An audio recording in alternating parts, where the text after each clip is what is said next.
Please join me in welcoming Amy and her panel. Hey, great to see everyone. Last one before lunch. I would like to introduce Suzanne and Jesse, and I think they should introduce themselves. We're very excited to talk to you about direct-to-consumer. Hi, my name is Suzanne Darmory. I am president of a brand new agency called Hire Name Is. I have about 25 years of advertising experience through ESPs, through the digital consumer funnel, and basically taking people through the customer journeys. I worked in New York for a very long time and in London for a long time as well. Hi, there we go. Jesse Horwitz, I'm the co-founder, CEO of Hubble Contacts. We're a direct-to-consumer daily disposable contact lens subscription. Before this I was on the investment side, but I guess now, I sell lots of stuff on Facebook.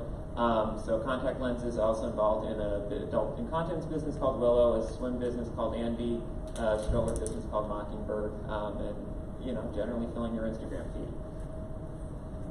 Okay, great. So one of the things we wanted to start the conversation on is just this idea of commerce. Commerce is a word that everyone uses and is also quite complex. I think probably most of the topics today is around how we're driving commerce for our brands. One of the things I do for Publicis is focus on partnering with our clients to help them understand where to invest their dollars. That's how I think about commerce. We're always trying to think about how media drives a transaction. But I also wanted to flip it to Suzanne to talk a little bit about what she thinks about commerce and how she addresses that with her clients. Absolutely. So I think just talking this morning, we were all defining commerce in different ways. And I think everyone in this room probably defines commerce in different ways. The way that we define commerce is the acquisition funnel. It's the beginning, the first touch point, all the way through the path to purchase, and then it goes on to the retention and customer loyalty plan. I think any good commerce solution never ends. It's sort of the ongoing funnel, and you keep the client for life.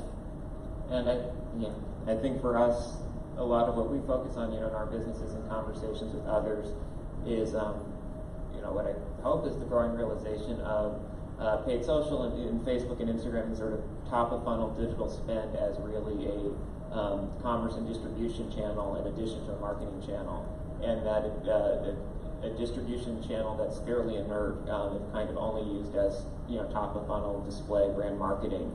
And sort of an interesting option for folks if you're thinking, if you're thinking about sort of diversifying, beyond Amazon in the e-commerce landscape. So on that idea of the consumer experience and top of funnel or bottom of funnel, how are you defining frictionless experience for the businesses you're working on, and what do you think are the success metrics? Yeah, I mean it's pretty simple. I mean, we're all feeding coins into the digital ad platforms all day, and it's who can get the most coins back, and consumers. I think one of the things that gets most overestimated is how much interaction consumers necessarily want with your brand.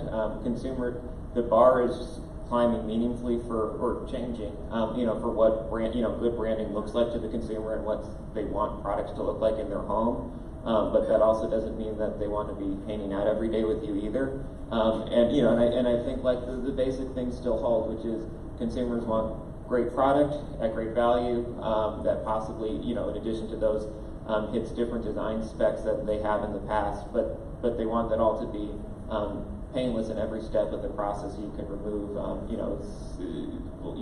will rebound to your conversion rate. I mean, even this year we had an intake quiz. We moved one of our biggest conversion wins in the last year was moving the quiz from 4 screens to 1 screen. It's the same quiz it was, it's just you saved 3 load times. And that was a massive juice to our conversion rate because, good product, great value, fast. Consumers are impatient. And then just to build on that, I think taking what you said, obviously we're all looking at the output, the brand experience, starting at the beginning, really starting at the data, the strategy, the analytics. I think when you dig deep into the sort of what makes us work and how we work well, that's really where you get to results. Recently, I work with data all the time to figure out customers, to figure out the targets, the segments, the sub-segments. Recently, I took a lot of data and did a crazy multivariate test for one of my clients, Hanes. And basically, we sort of dug deep into it to find not only that the segments that they thought were correct have changed, that we found sub-segments. We found a target audience that they had never isolated before from a 29 to 35, and then we tested further on. So I think a frictionless experience starts at the beginning, and it really starts where you set yourself up for success. The output is just a result of it. So it's easier in digital channels. It gets much harder when we think about the wild retail offline world that we all have to navigate within. So as we think about that and the role, we're seeing a lot of the consumers, whether they're starting their search for brands, whether it's offline and then for inspiration, and they're going online to actually buy. How are you navigating that space with your clients? And one, and two, also to come to you, talked about just the role of some of these direct-to-consumer brands are now starting to move into the brick-and-mortar space and what we think about that. One of my longtime clients at a few different agencies was L'Oreal, and they're very interesting brands because what they do is they take digital and they're trying to push to brick and mortar stores, which is interesting because you start at a very strong digital acquisition space and then you put them into the actual brick and mortar store. But the problem is that when you do it digitally, you lose them in the funnel. You lose them because they don't sell e-commerce within their site. They push to another vendor. So what we did is we tried to track and optimize where we thought they were going because we knew that they would fall off during the path to purchase.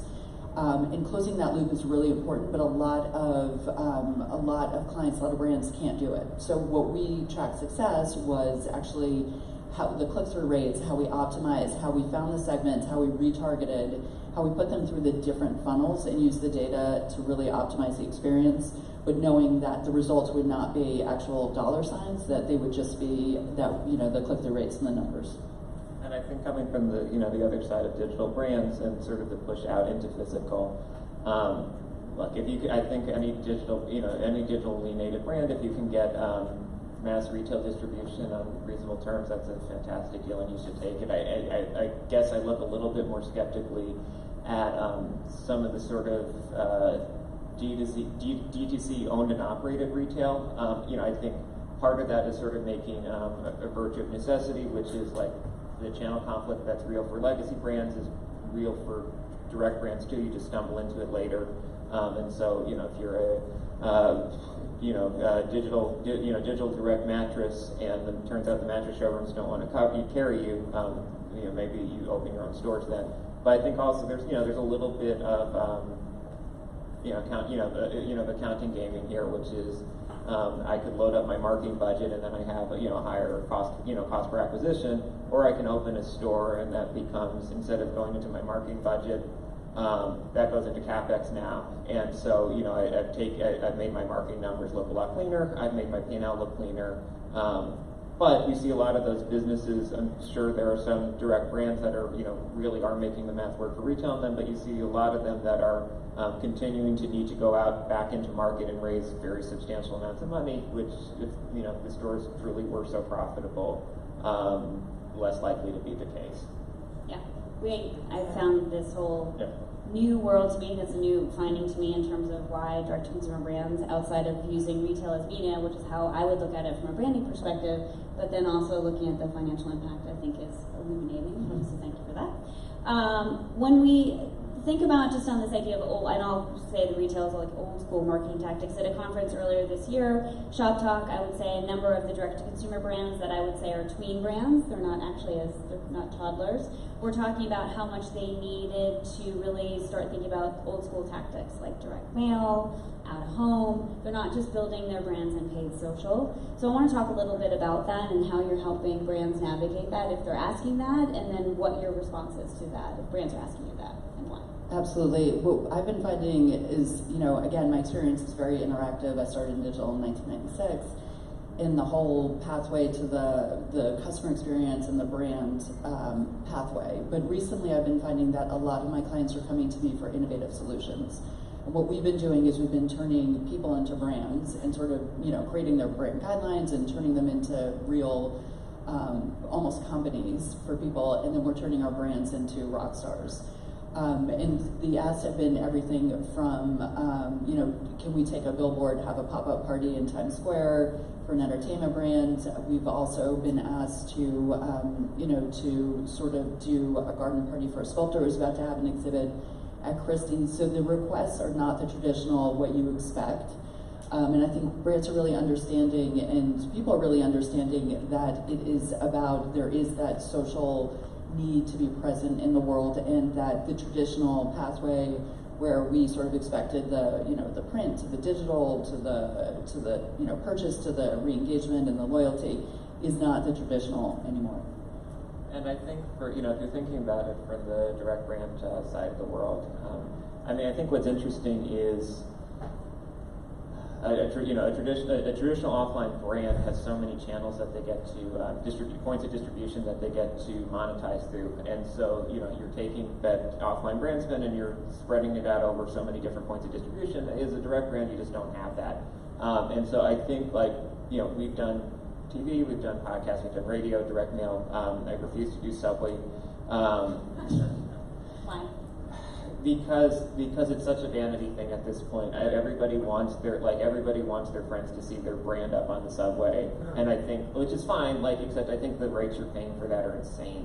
Not a knock on the inventory, not a knock on the strategy. It's just if everybody's willing to pay up to brag in front of their friends, then it's going to get expensive. So I think, look, what we see when we do offline spend is the ROI is definitely there. For us, it works at a premium to digital, I think, and that's generally what you end up hearing from a lot of direct brands. Not because I think the channels are inherently less efficient necessarily, just because you suffer for not having the additional distribution points, just the same way that traditional brands suffer for not having a conversion funnel, on the paid social side, and so I think it's just a question of what economics your business can support. Do you really have enough lifetime contribution margin that you can pay up for those channels? And if you do, and you can do that profitably, then that's wonderful, and you should be growing your business as far as your customer lifetime value can justify. But I think the thing I push back on is you can have a very nice business that can't eat the premium there. And it's always silly to be acquiring a customer for more than they're worth to you. You mentioned this idea of what legacy brands need and what direct-to-consumer brands need to grow, which is sort of, to me, this new idea of what are unique partnerships that are solving mutual pain points. What do you think those are best-in-class partnerships in place now, and is that a long-term play that both, I'll say, DTC as well as legacy brands should be considering? Sure. This is a space we've been very active in. Separate company, separate CEO, but just closed on a business that'll be going live in a few months and trying to solve some pain points here, because in theory there should be tons to do here. We're buying the same users out of the same feeds, like upstart and legacy brands alike, and there's no efficient way to route any of that traffic. I think I always like to think about it against the backdrop of Amazon, both on the digital side and the physical logistics side. You think about sort of the incredibly messy ecosystem of standalone Shopify and Magento and whatever other stores, and the traffic patterns on that and how efficiently that traffic's getting used, versus sort of the traffic within Amazon. And similarly, and even more chaotically, you think about the shipping of all those packages and what the shipping of $50 billion of direct brand revenue looks like against $50 billion of Amazon GMV. And what's really exciting here is it's an ecosystem. If whatever 5 years ago this was sort of a proof of concept and very much up for grabs, whether this was a marketing and distribution strategy that kind of held its own in people's portfolios, I'd argue that there's enough data at this point that it's exciting and that's a place people should be investing. But if you buy that, it's an incredibly disorganized space, and there should be a ton of really cool work to do, kind of cleaning that up, both in terms of the traffic flows on the digital side, which is really what we're talking about, I think, when people talk about partnerships, and the logistical flows on the ops side. And I always think of legacy brands as the grown-ups, whereas the innovators are more the disruptors. So the legacy brands really have to stay in the same playing field and be on the offense as opposed to the defense, just because there are so many small brand disruptions and so many innovators who are going after them. One of my former clients, Petco, actually created a test kitchen for dogs where you can make your own dog food. I think that's a good way to understand how legacy can actually become more of a disruptor within this space, and really just own and you know, play with the kids, really. Just to continue the conversation on partnership, and I want to talk specifically about, I will say, not new retail, but the retailers that are doing well per se in this space, like Nordstrom's and Target, and what are their relationships with DTCs? Jesse, what's your opinion on that? Yeah, I mean, why? I think Nordstrom's been really smart here. I think the deal they've struck with the D2C brands has been like pretty fair on both sides, which is, direct brands get a spotlight, but they're, I don't think by and large, getting like large permanent distribution there. And so Nordstrom's gets like a healthy dose of brand marketing for Nordstrom's. Direct brands get often a first taste of physical distribution, and the potential's there. I honestly have a little bit of a harder time with the logic of some of sort of the longer term physical retail distribution deals, because if you're taking a brand and you're putting it on the like you think about the pedestal that a direct brand gets in Nordstrom, if that's a limited time offering, that makes sense. If you take a brand and just give it sort of special treatment forever, then it'll perform special forever. But that doesn't necessarily align with what the sort of natural consumer behavior would have been. Give a perspective on that. I mean, I think it's fascinating that has become prevalent, that it actually exists. I remember when it was, there were just exclusive D2C shops, and that was it. And now we're creating these partnerships. I mean, obviously it goes back to choosing your partners is probably the hardest and most difficult thing to do in our business, and also most important. Yeah, I mean, I can say from the work that we're doing with some of our clients, it's very much focused on reinventing more collaborative ways of working. So if you're a legacy brand that's partnering with Target, how are you working together to find joint growth segments, similar to what you're mentioning in terms of the affiliate marketing? Yep. How are you putting together, your growth segment, their growth segments, you can grow together. Part of it is data sharing, etc. But then when you think about the nuance of direct-to-consumer not having actual physical place, retail is media for some of these brands, so they can be discovered if they haven't already been discovered through paid social. I mean, it's great for the brands. It's just, for this to be long-term sustainable, it has to be structured in ways that long-term work for both sides. Yeah, right. So how is this is just an open question, but how is technology changing what you both do? Like, if you think about how it worked for you in terms of your agency, or how you're evaluating certain places you want to go, how is that changing your day-to-day? I mean, as I mentioned, I started in digital in 1996, and I wrote the original IKEA.com website. Everyone told me I was killing my career. They were like, you should go into pharma instead. So this is over 2 decades later, and we're still, digital has become more prevalent. I think the understanding, back then we would just do things to be cool and try to just win awards, but now it's really become more of just the understanding, the information that we have, the data, the strategy, the optimization, the multivariate testing. It is so insanely powerful to what we do. It really drives a lot of the conversation. I think just having that, seeing the evolution, where machine learning is coming in, and AI, and all these buzzwords that we're talking about, but actually seeing them in action, I think is really important. I mean, obviously the future is just coming so quickly, and it's fun to watch. It's fun to try to get ahead of it and try to figure out what's next and how do we solve for that for our clients. I mean, I think there's been nothing more important in the last decade than the purchase pixel, and feeding the purchase data back to the ad platform, which is just a feedback loop that never existed before. And I think there's a lot more fun work to do pixeling the rest of the universe. So yeah.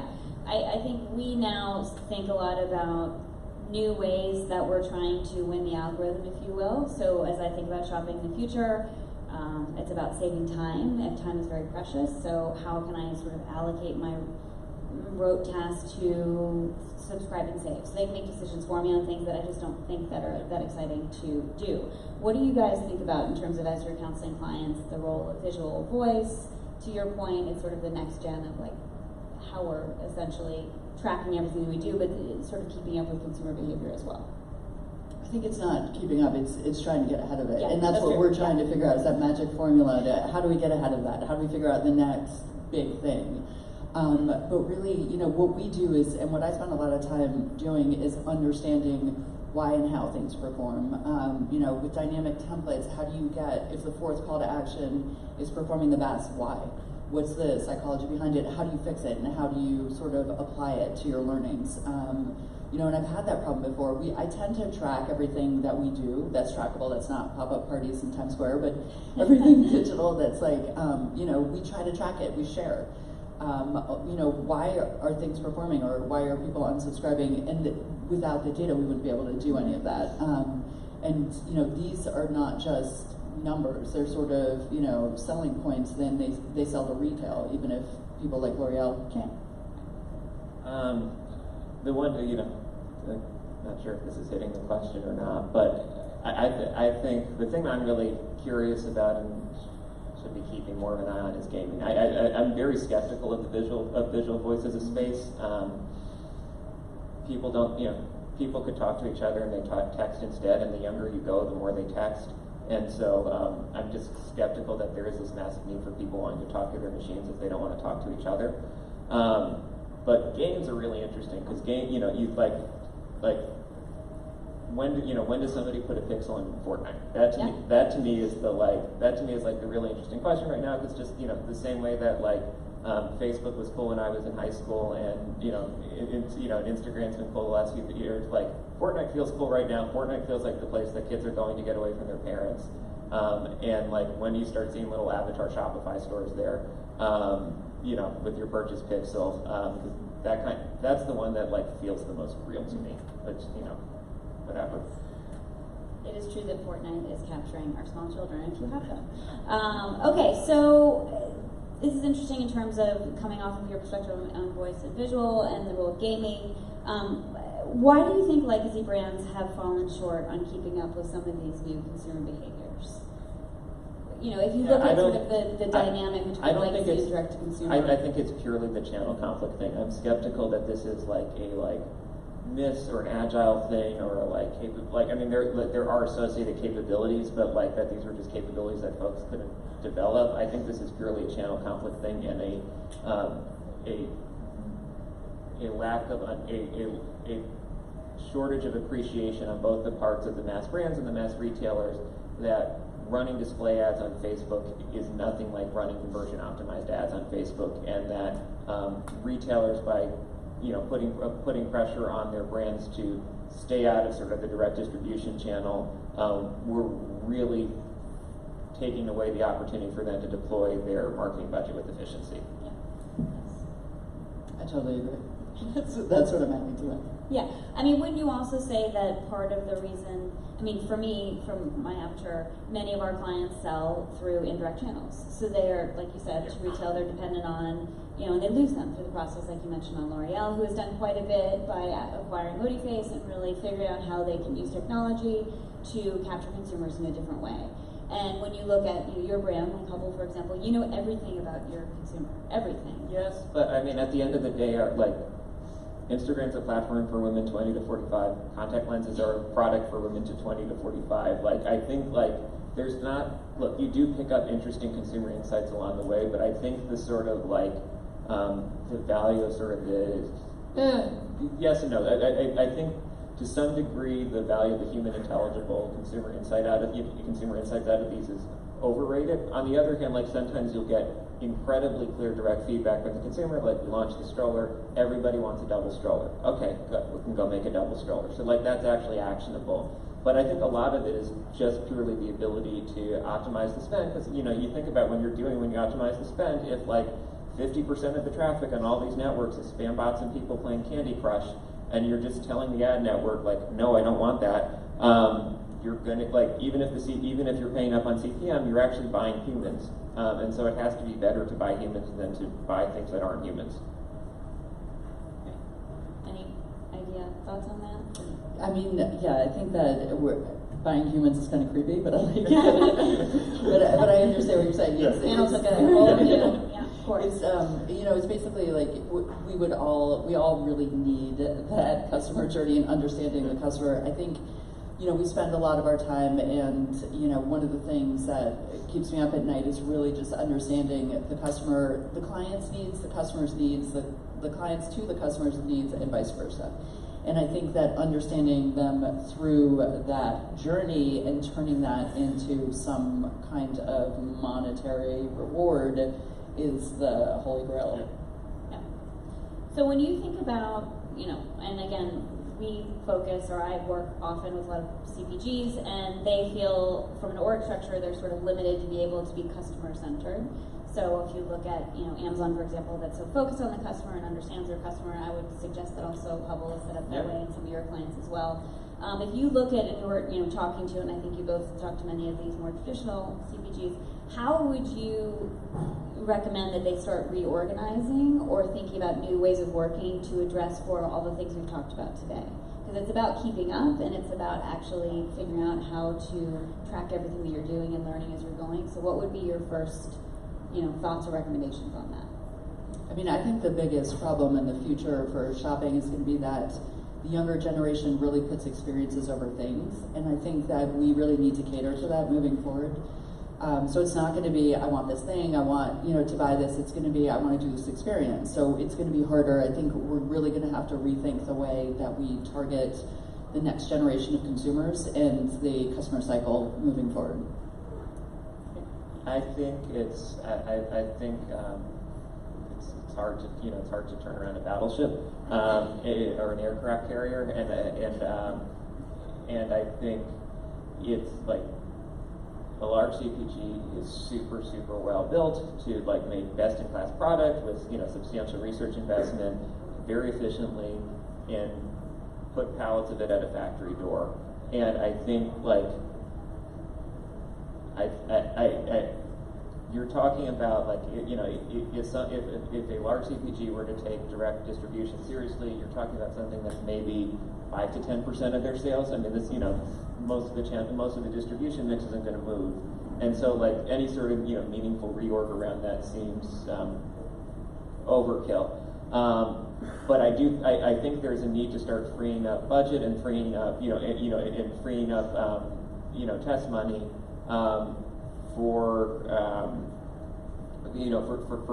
pilots in this space, and for sort of funding an ecosystem around them that can it makes more sense that an ecosystem around them would build turnkey solutions, that they would all figure out how to do it themselves. A, because it's sort of redundant for each one of these organizations to build out these functions, and B, because it is, it's not rocket science, but just different from where the organization is oriented towards, and the organization is oriented towards like really important pain points. So, you know, why do you have to do it all yourself? Right. Yeah, I would say that one of the things that I've run into is, as brands have asked us about, like, what does a direct-to-consumer model launch look like? And then they'll give us sort of a legacy modeling approach to it. So what it looks like to launch in brick and mortar, we want to hit this volumetric number, and then can we do that if we go to e-commerce channels only? And the answer is not in year one. And then it's like, well, my CFO is not going to accept that. It's like, well, we need a new model. So in order to think about how we're going to win and grow, we also need new ways of working. Right. I mean, it's, you know, at this point, roughly 100% of the successful brand launches are direct-to-consumer launches, and that doesn't, like, there's tons of failures along the way too, but if the $100 million mass TV, mass retail brand launch just doesn't work anymore, then like, okay, there's a new that's not totally fair. I mean, well, except it's a sequel. I mean, you could look at something like the Avengers. The Avengers as very much, Disney as one company that's still killing it with the traditional mass TV, mass distribution launch, but for the most part, the model's not working anymore. So, adjust. Yeah, great. So you mentioned things that keep you up at night. Jesse, what keeps you up at night as you think of your portfolio of brands?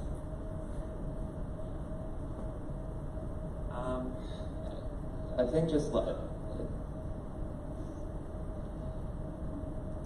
whether this channel is going to become a real thing or not. I think there's enough compelling data there that it is worth that. But I think where it is sort of like a tweener. You said tweener brands. It's a tweener space, which is like a meaningful amount of revenue is moving through the space at this point. But if you were to look at the manufacturing supply chains that the space is plugged into, if you were to look at sort of the distribution logistics on the other end, it doesn't, you know, it looks very much like the Wild West still. You know, that should be, that should be brought under control.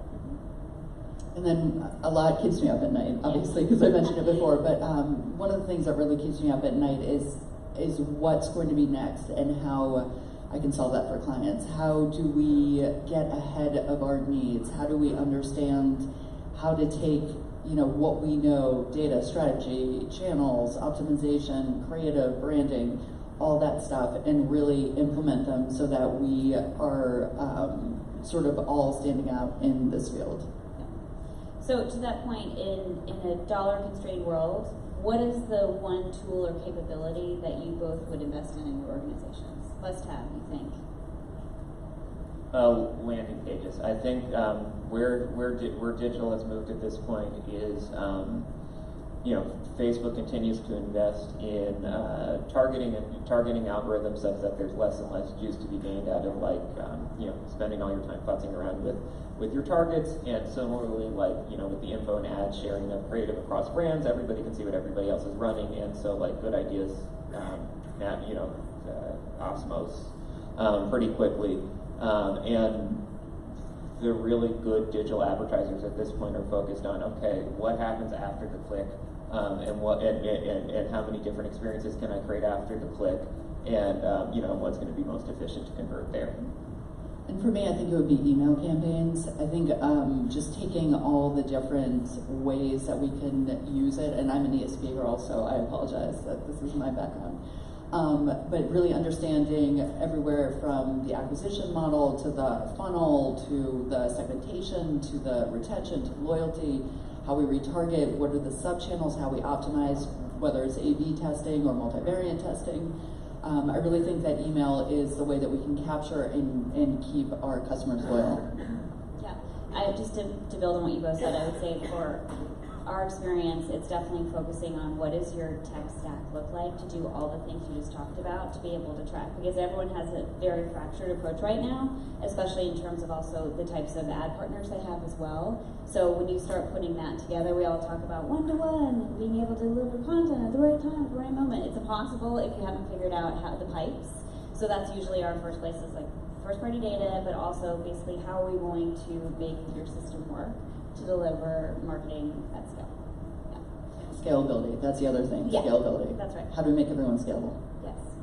Okay, so our last question is, who is, in terms of, who's inspiring you? Who do you believe is really, as a brand and in the direct-to-consumer space or subscription space, is doing fantastically well, and also you would model after? I'll start. Rent the Runway is my 100% favorite brand out there. I saw the founder talking at CES 2 or 3 years ago, and she said 50% of your closet should live in the cloud. I thought, that is me, and it's fundamentally changed my life, and they know everything about me. They know that I had a panel today, and were giving me suggestions of things that I should wear and rent. So it's an incredible experience, and also I think they've figured out from a purpose perspective is very much about waste positive and also savings. You're not buying all kinds of crazy impulse purchase things. You're, you know, sort of investing in yourself by giving yourself more time. So that's my favorite. Mine is Warby Parker. I think they're a very interesting model because they've taken something that's so unglamorous and made it so glamorous.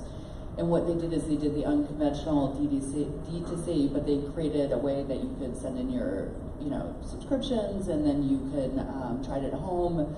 You can send it back, and then they turn into a brick and mortar store, which is interesting. It's the reverse of what we expect. They're now at, I think it's a $4 billion company, and they're also cool, which is unheard of because they're eyeglasses. Like, how are eyeglasses cool? But they've really broken the mold on what I think a good D2C company should do.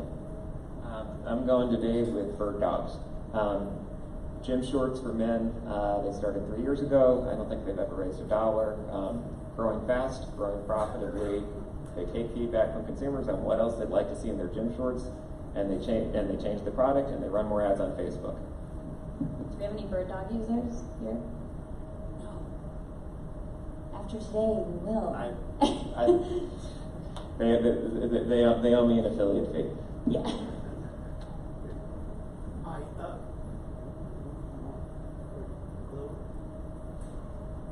I'm pretty loud anyway. Yes. We hear you. Yeah, so I'm Arthur. I'm with a company called Message Gears, which is... You can't? Hello? Oh, mic two. Exactly. Okay, thank you, John. I'm Arthur Sweetser. I'm with Message Gears. We're an alternative ESP. And it was great to hear you talk about email, because I was wondering, with its ROI, I hadn't heard it until you mentioned it at the end. So overall use or philosophy of it, and then particularly subscriber growth, how you go about doing that. Thank you. Yes, so it's really case by case on how we do that for each of our clients, but it's very important. So what we do, again, take the data, take the strategy, take the creative and the analytics, and use case by case. One of the examples that we're doing currently is we have a publisher that we are targeting in different funnels. So we have opt-in campaigns going, we have users, we have potential subscribers. And we're taking the pathway differently. Our open rates are up to 18% right now, which is phenomenal, off the charts. So we're trying to figure out why they're so, because obviously they're quite high. We're trying to figure out with them why they're so good and why people are still opting in. But I think I've done huge email campaigns in the past that have been head scratchers as well. The Hanes, I did a 18-point multivariant test. Everything from a carousel to whether it's denim or underwear in it, to copy, to headers, to CTA, call buttons. And I really think that, it is the most important form of communication. We hold it in our pocket. Everybody is looking at emails constantly, whether we throw them in the trash, they end up in your spam filter. But I really do believe that every journey needs to be different for their client and for the customer. Do you use email? No, I was going to say emails. We're a subscription business, so email much less of the driver on our business. So some of the other ones more important. Great job, panel. Thank you. Yeah.